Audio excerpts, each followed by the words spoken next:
আমাদের গতকালকের একটা প্রেস রিলিজে আমাদের অবস্থান স্পষ্টভাবে পরিষ্কার করা হয়েছে। এখানে অনেকগুলো জটিলতা আছে, আপনারা জানেন। এখানে আমাদের এই সরকার দায়িত্বে আসার পরেই অধ্যাদেশে পরিবর্তন, আইনের পরিবর্তন এনে সিটি কর্পোরেশন পৌরসভাগুলো বিলুপ্ত ঘোষণা করা হয়েছিল।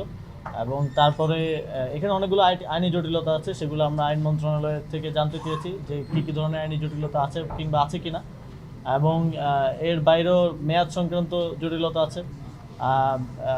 এর বাইরে আবার আমরা একটা লিগ্যাল নোটিশ পেয়েছি এবং আমাদেরকে বিবাদী করে রিটও করা হয়েছে যাতে শপথ গ্রহণ করতে না দেওয়া হয়। আমরা যতদূর জানি সেটা বিচারাধীন আছে।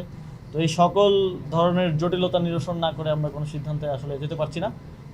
তো রিটের বিষয়টা এবং আইন মন্ত্রণালয়ের মতামত পাওয়া গেলে কোনো ধরনের আইনি জটিলতা না থাকলে শপথ দিতে কোনো অসুবিধা নেই। এটা দুঃখজনক। আমরা আশা করব যে যারা সেখানে আন্দোলন করছেন, আমরা দেখেছি বেশিরভাগই একটি নির্দিষ্ট রাজনৈতিক দলের নেতাকর্মী। আমাদের প্রত্যাশা থাকবে যে নগরবাসীর যে ভোগান্তি, এবং ভোগান্তিটা শুধুমাত্র এই রাস্তা বন্ধ করে দেওয়ার জন্য নয়। আপনারা জানেন যে অনেক রেগুলার অ্যাক্টিভিটিস, রেগুলার কাজ আছে সিটি কর্পোরেশনের, সেগুলো এক ধরনের স্থবিরতা হয়ে আছে।